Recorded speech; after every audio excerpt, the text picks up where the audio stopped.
So we spent 4, 5, 6 videos already on the educational system. Now we are at our final video. Can you tell us more about what we will be discussing today? Yes, Ariel, as I promised in our last session, I'm going to talk today about the English studying programs or tracks that we have in universities in Israel for people who do not find themselves, capable enough of studying a whole degree in Hebrew. That happened specifically to me, for example. I went into an English program, and there's a lot of specifics to that, but do not worry, it exists in Israel, and that's the case for most of the universities. They do offer English tracks. We're going to go right into it in a moment. Let me Just a question. So this is specifically catered to individuals who are in college who speak a certain language and they offer that language to them.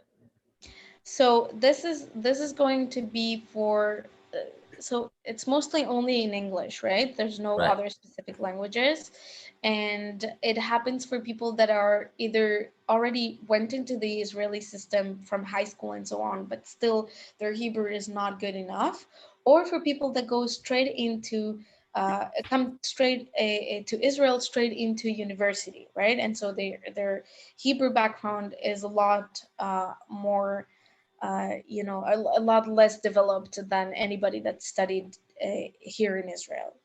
Got it. Okay. All right. Let's go into it. So, can you see this? Yeah. Yeah. So first of all, as I said, English programs there are at almost all of the universities in Israel. Other academic institutions do not offer so much English programs, so that's something to take a look at. And especially master programs could be mostly in English. So first of all, what do you need to take into account? Foreign diploma, okay? Um, a foreign diploma, first of all, some universities are there for translating and converting the diploma into their own specific grading system on their own, and some others request for you to go through the process with the Ministry of Education, and they will be the ones who convert your degree. Important to take into account, sometimes you do have to translate your degree into English or Hebrew if it is not in either or a language. Okay, so if it's in French, if it's in Spanish, I know we're talking mainly to the English speaking audience right now, but if Europeans are amongst our audience, know that there's a need of a notarial translation of the diploma. And then you would find per university whether the university, the system of conversion of the university itself. Okay, so grades that one university will give you upon your diploma, your foreign diploma, is not the same system of grading than any other university. Okay, you will need to go through a committee that reviews your diploma and then afterwards tells you if you're eligible to the degree that you want to apply for or not. All right, that's the first thing. Now, there's no specific place in which you would go to and know exactly the list of universities and the list of how to translate your degree and so on and so forth. And that is why you have to conduct a very in-depth research, case by case based, right? Faculty by faculty based almost, to know exactly where you want to study. All right. So that is one. Now, application processes, okay, and the fees or the tuitions. Tuitions, like we said, when you register into the program, it's going to cost more or less an application fee of 300 shekels, but that is only if you actually go into the admissions period, right, which is between January to April of the previous year, than the academic year that you want to start off. If you wait for that too long, then it can be a higher admissions fees, okay, or sorry, applications fees. All right, so that is that. Um, Now, there's no standardized application requirements, so each university would have that system too within itself, and also per faculty. So you will have to either give your high school certificate, high school grades, a psychometric exam like we were talking about last time that we met, and so on and so forth. Each one requires something different. So go online, research before, and then you can apply. All right. Another thing that you need to take into account is that there's an examination to take for people who do not have an Israeli background, meaning that they never studied in Hebrew. They will have to take an exam that is called Yael exam. And that one is also at a fee, different fees depending on when do you apply for the exam itself. You can repeat it as many times as you want, waiting a certain period between one and another, but then that grade is also going to affect your admission. All right. Anything that I'm missing regarding admissions that you think of? No, I think so far it's great. And if there are any questions, our audience can put it in the comments below. Good. I wanted just to say one more thing about the Yale exam for you to know what to expect as the audience, or for your kids to know what to expect.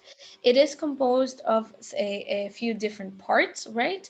And so you would have exercises of the sort of complete the following sentences in Hebrew, reword a sentence or a paragraph that they give you, or lecture comprehension, a short dissertation as well, to know how you write in Hebrew and how you express yourself, and see if you have the level that you need for university in Hebrew.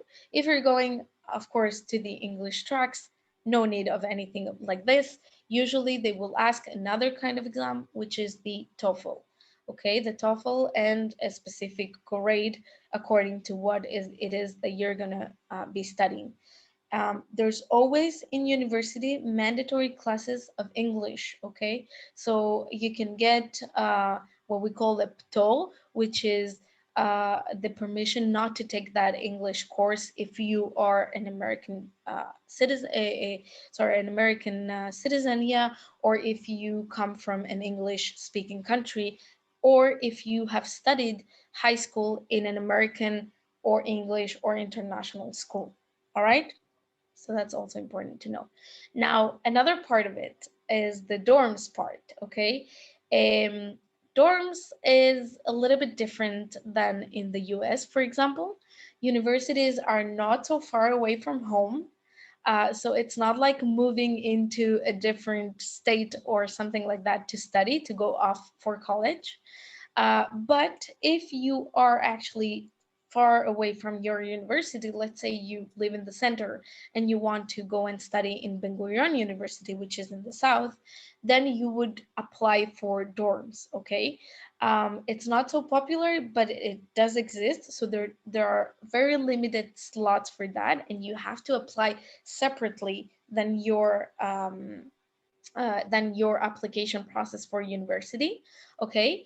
And it's usually granted for to people that are far away from their homes, or that have a financial situation that allows them to use this kind of a cheaper option for a housing, okay? So that is that. And finally, let's get into the scholarships part, because I'll make a difference over here.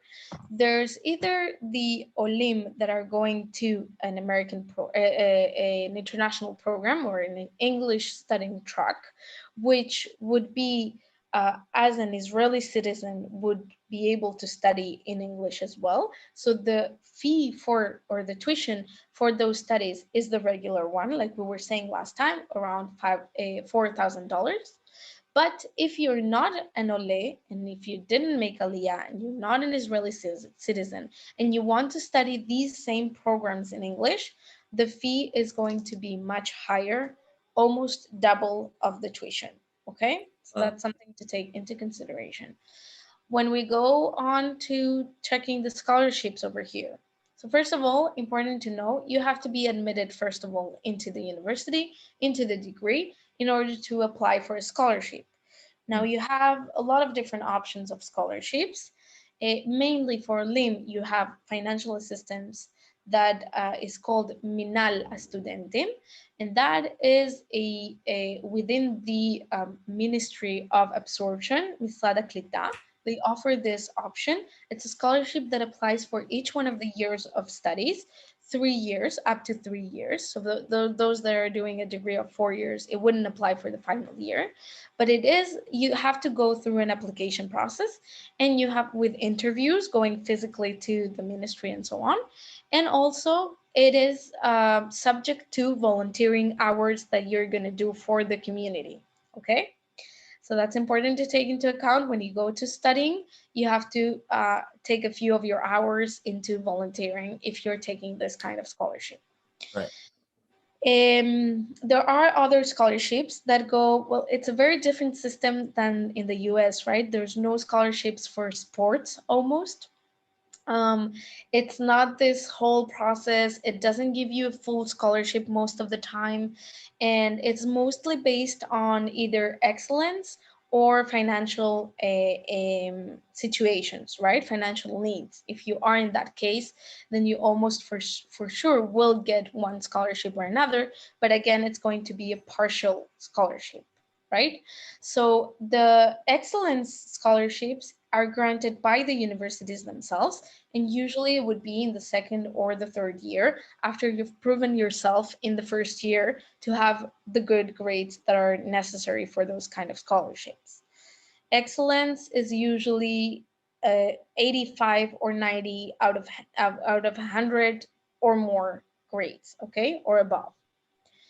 And then you would have some funds that are based on the country of origin. So, for example, you would find funds for French students in Israel who could apply for that kind of scholarships as well. One popular organization for that is Hayas. Another one would be for South African students that are in Israel, or South African Olim. They would go through Telfit, for example, which grant scholarship programs based on also volunteering and so on and so forth. Okay, so that's mostly it. I would say the whole concept of university and college and the whole concept of scholarships is different than we know in the US and also in European countries. Right. But that's for today. Thank you, Donna. I really do appreciate it. Maybe we could do a video on scholarships. On, Right. like where to find them and like a list of them and like what are the criteria for them. That Pretty could be cool. an option, definitely. Otherwise, based on each case, we can actually, do the research for the person and the whole application process, because each one of them requires something completely different. So sometimes you have to write a dissertation about yourself. Sometimes you have to go to interviews. Sometimes not so much. You just state what your financial situation is, and then, apply for it equally. Yeah, thank you. I appreciate it. All right. Thanks, Ariel.